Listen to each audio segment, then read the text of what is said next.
We, the people of the United States, in order to form a more perfect union, establish justice, ensure domestic tranquility, provide for the common defense, promote the general welfare, and secure the blessing of liberty to ourselves and our posterity, do ordain and establish this Constitution for the United States of America.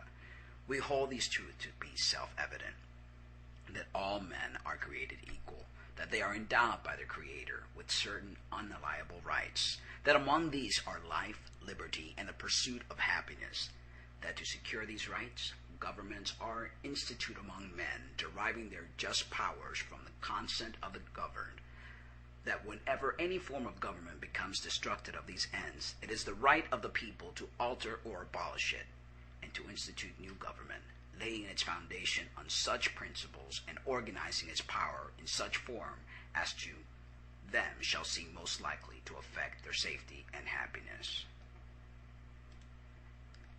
We celebrate Independence Day, July 4th, in honor of our independence. We call ourselves a free people in the land of liberty.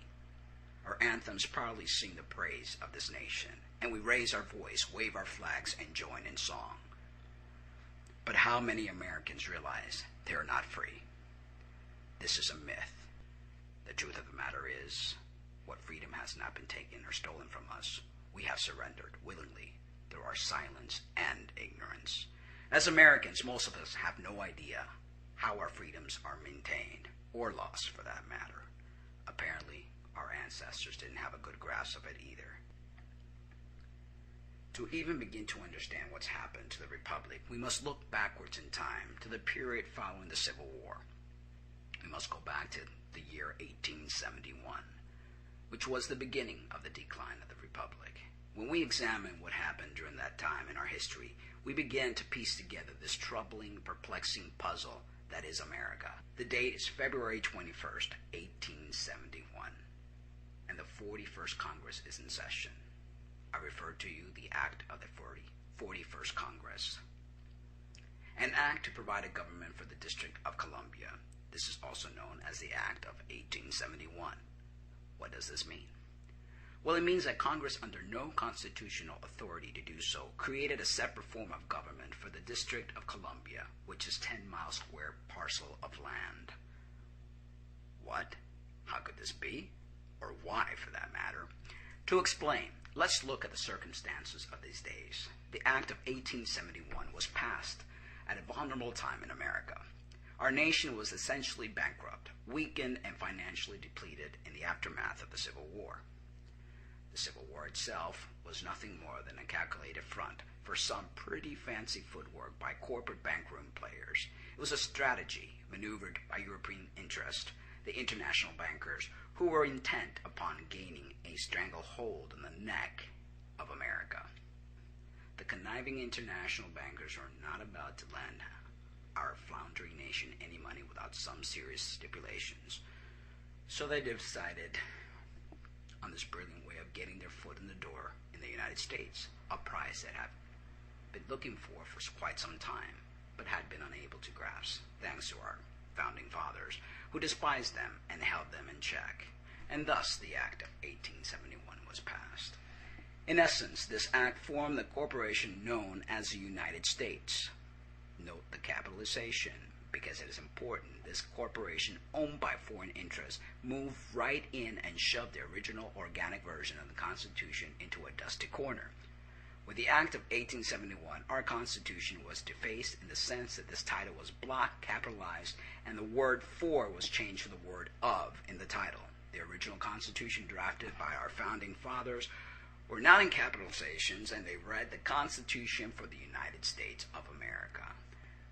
It is not the same document you might think it is. The corporate constitution operates in an economic capacity and has been used to fool the people into thinking it is the same parchment that governs the republic. It is absolutely not. Capitalization an insignificant change, not when one is referring to the context of a legal document, it isn't. What the Congress did with the passage of the Act of 1871 was create an entirely new document, a constitution for the government of the District of Columbia. The kind of government they created was a corporation that does nothing good for you or me, and it operates operates outside of the original Constitution. Instead of the absolute rights guaranteed under the organic Constitution, we now have a relative right or privilege. One example of this is the sovereign right to travel, which has been transformed under corporate government policy into privilege, which we must be licensed to engage in. This operates outside the original Constitution. So Congress committed treason against the people, who were considered sovereign under the Declaration of Independence and the organic Constitution. When we consider the word sovereign, we must think about what the word means. According to the Webster Dictionary, sovereign is defined as chief of highest supreme, supreme in power, superior in position to all others, independent of and unlimited by any other possession or entitled to original and independent authority of jurisdiction. Mind you, the corporation has no jurisdiction outside of the District of Columbia. They just want you to think it does. You see, you are presumed to know the law. This is ironic because as people, we are taught basically nothing about the law in school. We are made to memorize obscure factoids, but we're not told about the law, nor do our corporate government schools delve into the Constitution in any great depth. We are living under the myth that this is lawful, but it is not. We are being ruled by de facto or unlawful form of government, the corporate body of the death mongers, the controllers. With the passage of the Act of 1871, a series of subtle and overt deception were set in motion, all in conjunction and collusion with the Congress.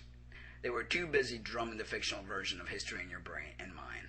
By failing to disclose what they did to the American people, the people became ignorant of what was happening. Over time, the Republic took it on the chin to the point of knockdown. With the surrender of their gold in 1933, people essentially surrendered their law. I don't suppose you were taught that in school either.